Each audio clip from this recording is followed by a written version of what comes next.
Historically, more Christian churches have been bombed, burned down, and had people come in and shoot people than gay bars. That's just in America alone. Now, I didn't say there were more hate crimes towards Christians than gay people, but I'm just saying. But this wasn't a Christian. This had nothing to do with the Christian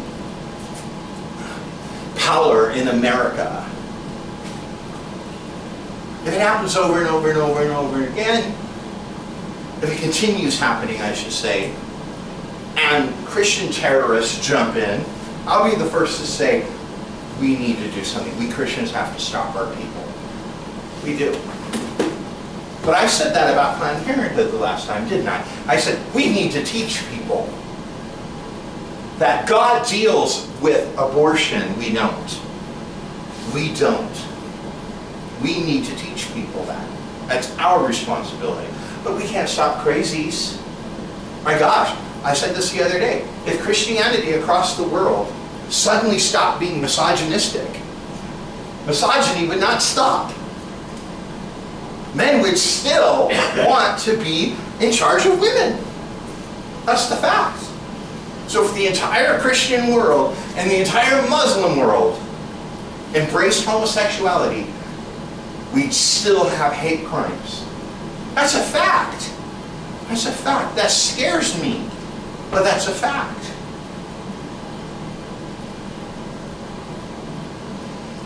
But I didn't see the queers like gathering at the funeral of all the people that were killed at the Bible study. I'm just saying. I didn't see them. I didn't hear any of them say, that's terrible, this has to stop. But they sure love posting. I can't help but notice how quiet my Christian friends are about Orlando. The silence is deafening. I go, really? Because I didn't hear any single one of you say to me, I know you didn't know those people, but I know that hurts you, Paisley, when Christians are slaughtered in America. You hold a gathering in a small space that someone could come in and pretend and wait till the end.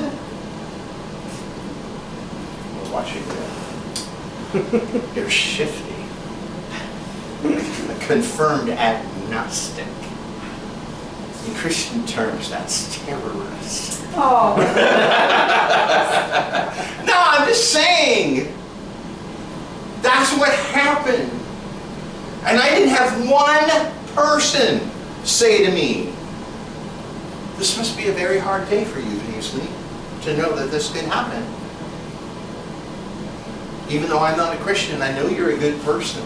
And I'm going to pray for your little Bible study, that nothing bad ever happens. Oh, gosh, I just don't remember that ever happening. Ever, ever, ever, ever, ever. You know why? People's hearts are too calloused. They're too calloused to hear the voice of the only Father that will matter for all eternity, their Father in heaven. They don't hear their Papa. They don't hear the voice of God. Jesus said, my sheep will know my voice. Jesus said that. Jesus said, let not your hearts be troubled, let alone calloused. But it's so hard. It's so hard. You know, so many people that I have ministered to in the last 34 years, have been people that hated gay people until they met me. And they were like, God, when you put a face on this, when you put a personality, when you put a real life struggle on this, it looks so different. It looks so different. That's what I saw on TV. Gosh, this isn't a great person, or I don't know, but this person isn't a bad person. This person was a human. That's all I saw. I go, God, Caitlyn's human. Caitlyn's human. And, you know, we're all stuck with stuff. Like, I've always thought I'd like Caitlyn more if Caitlyn's voice sounded different. I've always found Caitlyn's voice to be really annoying, pounding, and just really like fighting its way out. And watch that bitch eat constantly in this thing. She never closes her mouth when she eats. She's like a really gross, I don't know, athlete. You know what I'm saying? That's so weird. I was like, God, those lips. But like she's eating, I was like, gosh. You know what? That is the package she was given, including being a very famous sports figure. And it's amazing that all the Kardashians come in and they're beautiful and they're perfect. They are perfect. God, how ugly they look compared to Caitlyn. Whoa! Wow, if that's perfect, I'd rather be ugly. And I sat there and I go, that's so funny. This is the shell she was given. This was, how many more metaphors can I give? This was what she was dealt. This is what anyone, and then Boy George comes out and I went, there we go, there's the example. There's the example. I love Boy George, but please stop comparing me to him. When people compare me to Adam Ant, I think I'm really hot and sexy. When they compare me to Boy George, I think I'm a fat drag queen. And that's what they're seeing. And I've always thought Boy George was swishy in the wrong way.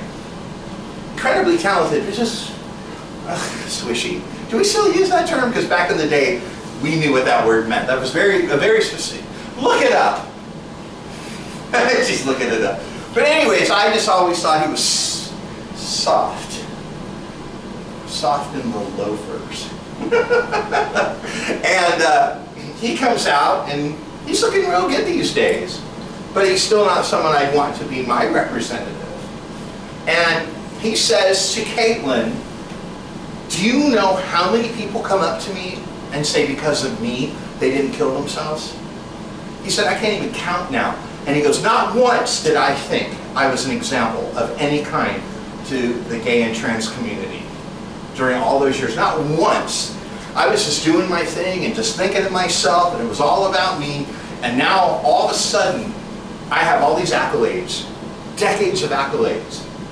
And he goes, that's what's going to happen to you. You just be who you are, be the best you can be, and you're going to affect change just by existing. And I sat there and I went, Boy George was given what Boy George was given. Caitlyn was given what Caitlyn was given. Paisley was given what Paisley was given.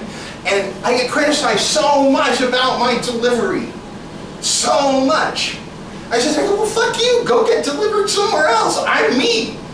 But at least I've done something. My gosh, I said to the trans people, I said, get over it. There's hundreds of videos of me saying, we need to love you people. Can you really judge me if I don't say something right sometimes? Really? Because I'm judging you because I don't see a video from you on the internet ever. You just write on your little Facebook, and I counted how many friends you have. It's 1/4 how many I have. 1/4 maybe how many comments and views I'll get on my posts. Telling people to be nicer to you and you're not nice to me. I feel like whatever Caitlyn is, good and bad, Caitlyn used her program, which is still on, by the way, to educate. To say that I learned something today is a true gift from my Father in heaven. To say that, seriously. To say that I was armed with better artillery to fight the battles for trans people because I watched something today is amazing. To say that I'm inspired and I'm on fire and I feel more passionate and better about myself being who I am in spite of how I annoy people or how I come off and the mistakes I make along the way. That's a gift from God. And that's all anyone could ever hope to be in this life. To educate, to encourage, to be an example. Even a bad example educates people.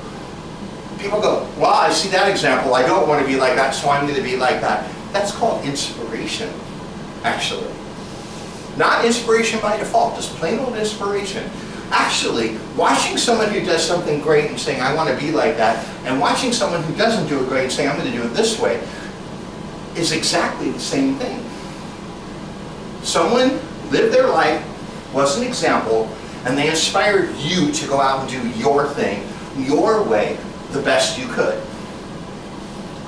What more could we hope for in this life? What more could we hope for? That is the gift of reconciliation with God. Jesus came so that we could have a Father's Day with our Father in heaven. And I'm not being cute because it's Father's Day. I'm just saying the truth.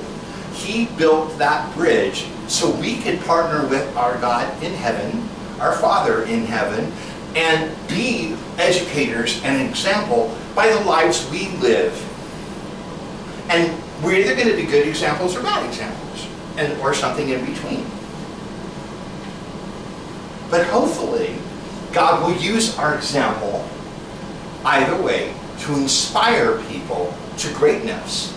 But there's nothing greater than inspiring people to find out who they are and who they were created to be. God created man for his pleasure, and he takes pleasure in our pleasure. So he gave us many, many, many things to enjoy, including TV and my $25 gift card to Taco Bell I've been using all day that my daughter gave me for Father's Day. But what we do next is how we worship him. And that is how we are inspired and how we use said inspiration to either further our flesh or further his spirit on planet Earth. And if we further our flesh, we're just beating up against something, and that thing we're beating up against all the time is God.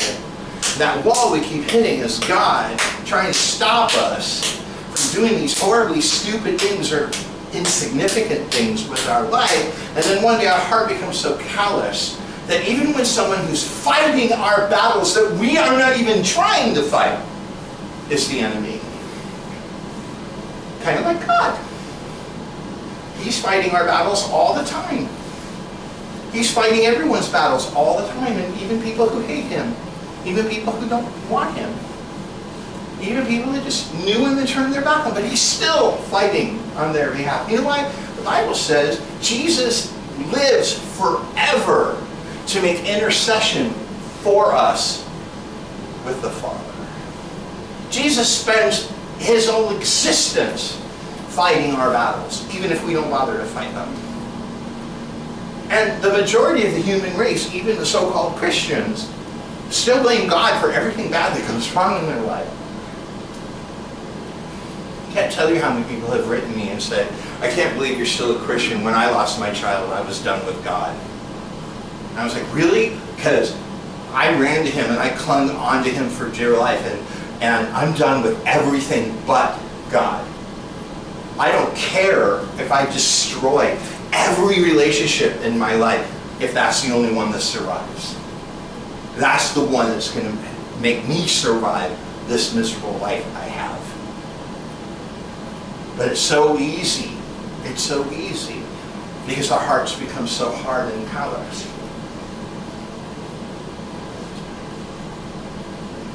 This Father's Day, I encourage everyone before they go to bed tonight to wish their Heavenly Father a happy Father's Day. And ask him if there's any way they could get their heart righter with him. So they never ever accidentally become callous. So that even when good and love and truth is sent their way, that they would be so dark and broken and negative, they would think it was their enemy. Amen? Amen. On a final note, I broke down and bought the new National Enquirer because my favorite Richard Simmons was on the cover. 99% of what the National Enquirer says turns out to be true, not false. Go up, see it on the internet. They're saying Richard Gere, I wish. Richard, that'd be better. Richard Gere, that's in the whole other National Enquirer. On page 18, he's got another gerbil, but Richard Simmons. Newsflash, Richard Gere just released another hostage. Okay, but Richard Simmons, according to the National Enquirer, with a lot of photos, has had gender reassignment surgery and will be presenting herself as Fiona sometime very soon. So, just for the record, I've always been Team Richard. I'm going to be Team Fiona. And as much as it pains me to admit it, I'm Team Caitlyn now. God bless you. Thank you guys for listening. Thank you guys for coming. Turn that off. I'm leaving the frame.